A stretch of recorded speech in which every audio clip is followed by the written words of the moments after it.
Täna 14. septembril arutas Euroopa Parlamendi täiskogu Strasbourgis selle perioodi kõige tõsisemat küsimust, nimelt Euroopat haaranud majandus- ja rahanduskriisi, mis suve jooksul on ainult süvenenud ja hakkab praegu ohustama tänase arutelu osavõtjate arvates Euroopa Liidu kui terviku tulevikku.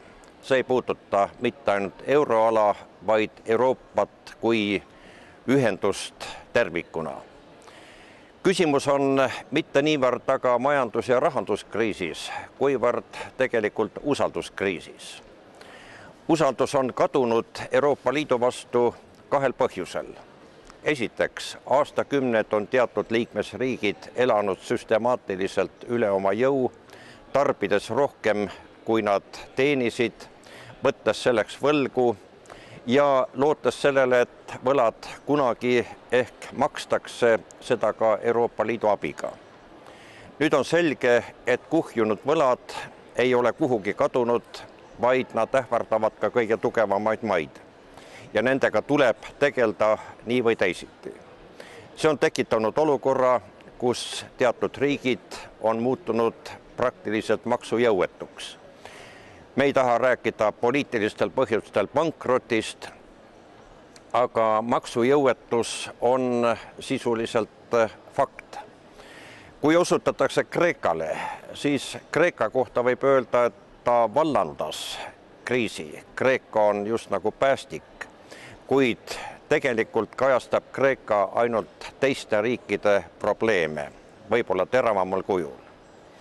Teine usalduse puuduse põhjus on see, et Euroopa Liidu vastuabinõud, kriisile reageerimine ei ole olnud piisavalt kindel, selge ega koordineeritud.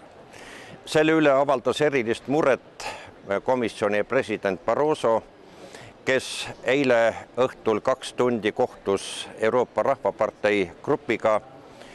Ta kurtis eelkõige selle üle, et kui ka Euroopa Komisjoni pakutud abinõud on lõpuks suudetud kooskõlastada, on see võtnud liiga palju aega ja teiseks, et alati on mõned liikmesriigid, kes kohustusi tegelikult ei täida, leides mitmesugused ettekäändeid.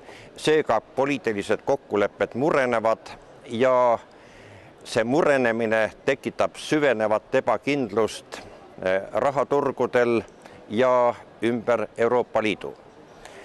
Konkreetseks näiteks on inimetatud 6 pakk.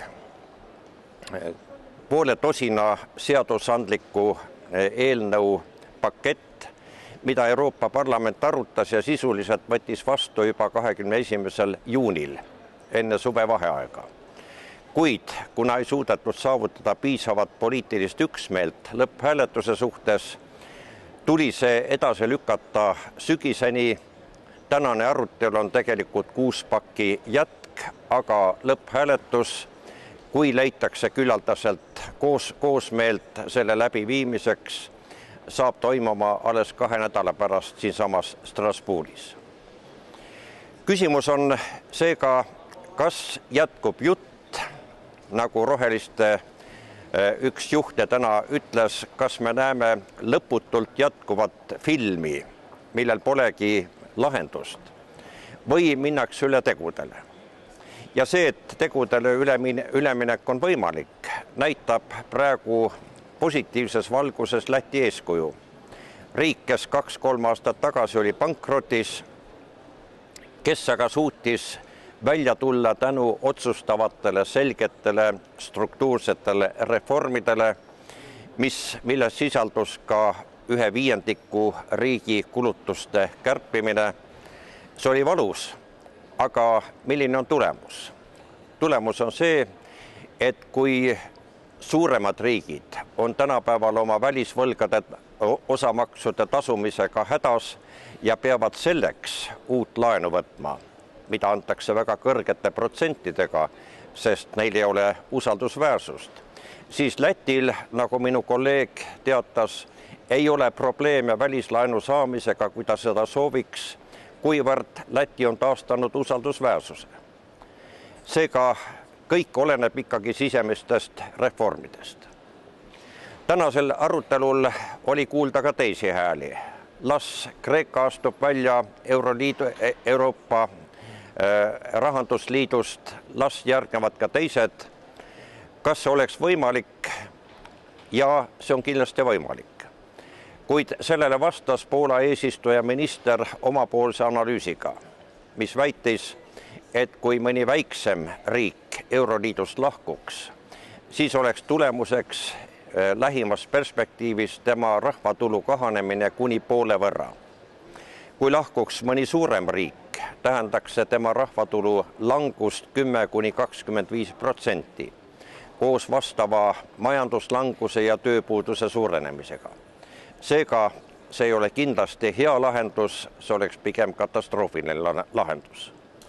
Võib-olla tänase arutelu kõige positiivsem sõnum, mida me eile ka vahendasime Barrosole Euroopa Rahvapartei grupi istungil, on see, et antud olukorras tuleks kasutada positiivselt Euroopa Liidu põhialust, siseturgu, mille lõpetamisest kõnelemine ei ole poliitiliselt korrektne. Kuid küsisin Barrosolt, kas komisjon on valmis tegema ja tulema välja laiaulatuslike konkreetsete ettepanekutega, kuidas siseturgu süvendada. Eriti muidugi teenuste osas, aga ka paljudes teistes valdkondades. Siin leiame me siiamaani sadu ja sadu takistusi, miks me ei saa Euroopa Liidu ühte põhialust täielikult teostada. Ja just siseturu avardamine ja tõkete kõrvaldamine ning komisjoni initsiatiivid siin, mida liikmesriigid peaksid muidugi toetama, andes komisjonile suuremad volitused ja tegevusvabaduse, et ta ei sõltuks ainult liikmesriikidest, on üks viis, konkreetne viis, kuidas kriisist välja tulla lisaks liikmesriikide endi struktuursetele reformidele.